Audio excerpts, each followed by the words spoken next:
आगे का एजेंडा में शुरुआत करेंगे पहलगाम में जो हमला हुआ है उसी से जुड़ी खबर का। पहलगाम हमले का 9वां दिन, समय बीत रहा है। पाकिस्तान के खिलाफ पूरे देश से लगातार एक्शन की मांग उठ रही है और भारत सरकार पाकिस्तान के खिलाफ एक के बाद एक स्ट्राइक कर रही है, जिसमें वाटर स्ट्राइक से लेकर डिप्लोमेटिक स्ट्राइक तक। दिल्ली में बैठकों का दौर जारी है। प्रधानमंत्री मोदी खुद हालात की मॉनिटरिंग कर रहे हैं और ऐसा माना जा रहा है कि जल्दी ही सैन्य कार्रवाई, मतलब सेना पाकिस्तान के खिलाफ बड़ा एक्शन ले सकती है। और ऐसे में कल प्रधानमंत्री नरेंद्र मोदी के आवास पर ताबड़तोड़ 5 बैठकें हुई हैं। सिलसिला सुबह से शुरू हुआ, रात तक चला। सबसे पहले कल सीसीएस की बैठक हुई है।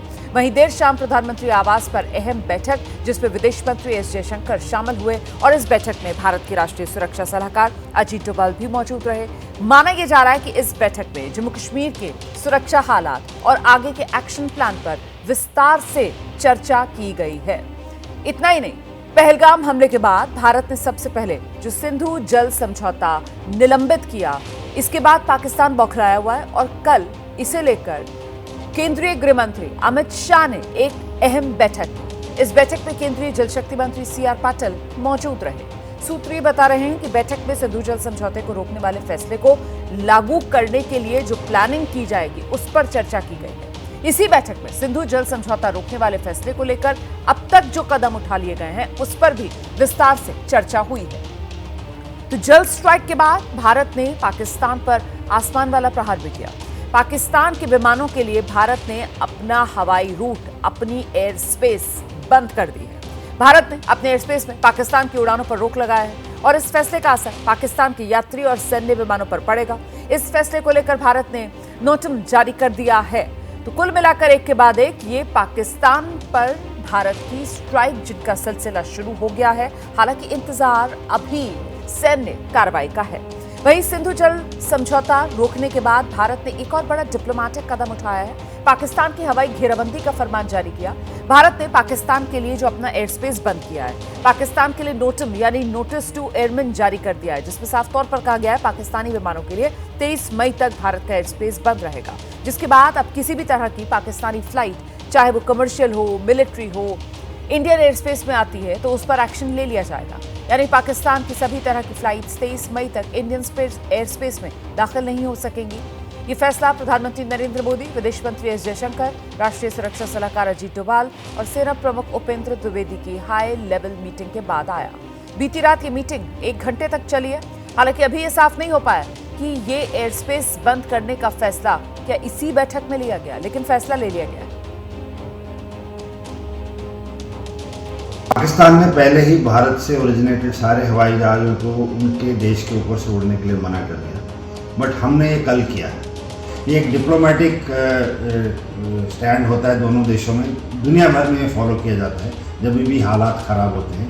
तो इससे हमारे जो वायुसेना के रडार्स हैं उनको भी ईज़ रहता है कि उस तरफ से जो जहाज़ आ रहे हैं वो उनके जहाज़ कमर्शियल एरोप्लेन नहीं है, सिर्फ मिलिट्री हो सकते हैं। तो इस कारण से दोनों तरफ के देशों को ये ईज़ हो जाती है कि आइडेंटिफाई करने के लिए जहाज़। देखिए, पहले तो एक तरीके से पानी वाला प्रहार जो पाकिस्तान पर किया गया और अब ये आसमानी वार जो पाकिस्तान पर किया गया है। पाकिस्तान की जो फ्लाइट्स हैं वो भारत का एयर स्पेस इस्तेमाल नहीं कर सकती। भारत सरकार की तरफ से इसको लेकर रोक लगा दी गई है।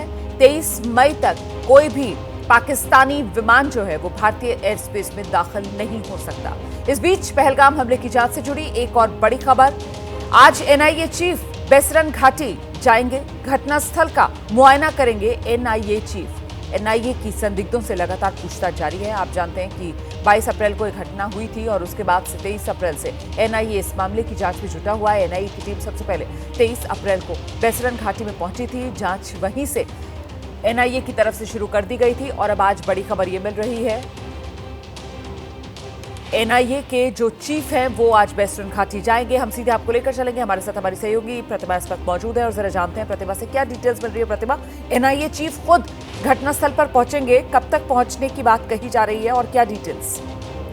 जी रोमाना, मैं आपको बता दूं ये जानकारी सामने आई है कि सदानंद दाते जो एनआईए के चीफ हैं वो आज पहलगाम में घटनास्थल का मुआयना करने वाले हैं और जो टीम ऑलरेडी यहाँ पर आ चुकी, टीम का 9वां दिन है, वो यहाँ पर घाटी में लगातार मौजूद है। और लगातार उस घटनास्थल का मुआयना कर रही है। उसी टीम के साथ वो ऊपर जाने वाले हैं बैसरन घाटी में।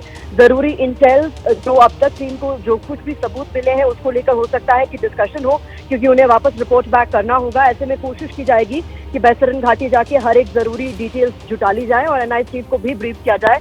तो जो टीम लगातार उस जगह पर जाती रही है वो आज उन्हें लेकर बैसरन घाटी एक बार फिर से जाने वाली है। ये हमारे पुख्ता सोर्सेज ने बताया है कि 10 बजे के आसपास माना जा रहा है कि ये टीम ऊपर का रुख करेगी और उसके बाद ये निर्भर करता है कि कितनी देर ये ऊपर रहती है बैसरन वैली में घटनास्थल पर, और उसके बाद फिर ये वापस आएंगे। बहुत शुक्रिया आपका प्रतिमा इस तमाम जानकारी के लिए। तो एनआईए चीफ पहलगाम जाएंगे, अब ये जानकारी सामने आ गई है। और उसके पहले पहलगाम हमले की जांच के दौरान एक और बड़ा खुलासा हुआ है। एबीपी न्यूज को ये जानकारी मिली कि पाकिस्तानी आतंकवादियों ने जो बैसरन घाटी में हमले को अंजाम दिया, इसे टारगेट बिल्कुल आखिरी वक्त में बनाया। इससे पहले आतंकवादियों ने 3 और टूरिस्ट स्पॉट्स जो हैं वहां जाकर रेकी की थी। शायद मुस्लिम नहीं है, उसने उसको गोली मार दी। मेरे बेटे का बच्चा लो। जांच एजेंसियां जांच करने में जुटी हैं।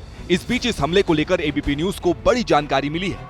बैसरन घाटी में हमला 22 अप्रैल को हुआ था, लेकिन हमला यहीं करना है इसका फैसला हमले से 3 दिन पहले यानी 19 अप्रैल को हुआ।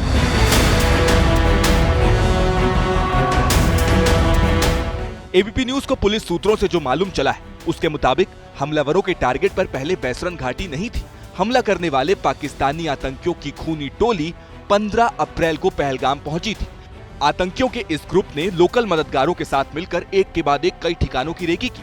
एबीपी न्यूज को मिली जानकारी के मुताबिक सबसे पहले पहलगाम की आरू घाटी की रेकी हुई, लेकिन सुरक्षा बलों की मौजूदगी की वजह से इस लोकेशन को रिजेक्ट किया गया।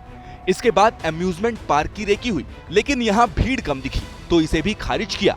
इसके बाद आतंकियों ने बेताब घाटी को हमले के लिए चुना, लेकिन सुरक्षा बलों की मौजूदगी और भीड़ ज्यादा होने की वजह से रिस्क नहीं लिया। इसके बाद 19 अप्रैल को आतंकी बैसरन घाटी गए और वहां की रेकी करने के बाद प्लान फिक्स किया। एबीपी न्यूज को मिली जानकारी के मुताबिक हमले के एक दिन पहले आतंकियों ने स्थानीय ओजीडब्ल्यू को 22 अप्रैल को 2 बजे तक बैसरन घाटी पहुंचने के लिए कहा।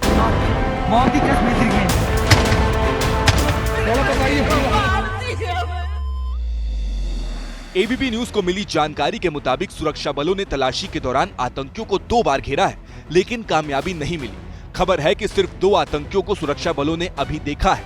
इसका मतलब बाकी आतंकी स्थानीय लोगों की मदद से घाटी में ही कहीं आसपास छिपे हो सकते हैं।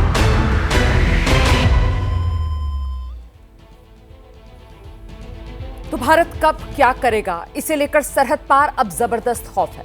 पाकिस्तान के हुक्मरान जो हैं वो गीदड़ भपकियां दे रहे हैं। पाकिस्तान सेना के अधिकारियों में खौफ है और इधर दिल्ली में ताबड़तोड़ बैठकें चल रही हैं। पानी से लेकर आसमान तक पाकिस्तान पर ट्रिपल डिप्लोमेटिक अटैक हुआ है, जिसका खमियाजा पाकिस्तान को उठाना पड़ रहा है। भारत ने सबसे पहले सिंधु जल समझौता रद्द किया। इसके बाद पाकिस्तान की बौखलाहट सामने आई। इस फैसले के बाद पाकिस्तान के सामने पानी का संकट गहराया।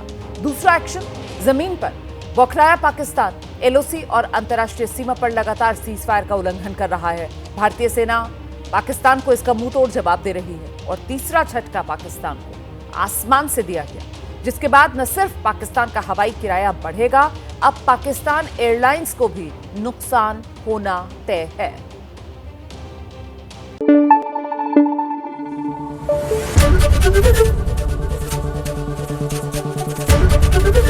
एबीपी न्यूज आपको रखे आगे।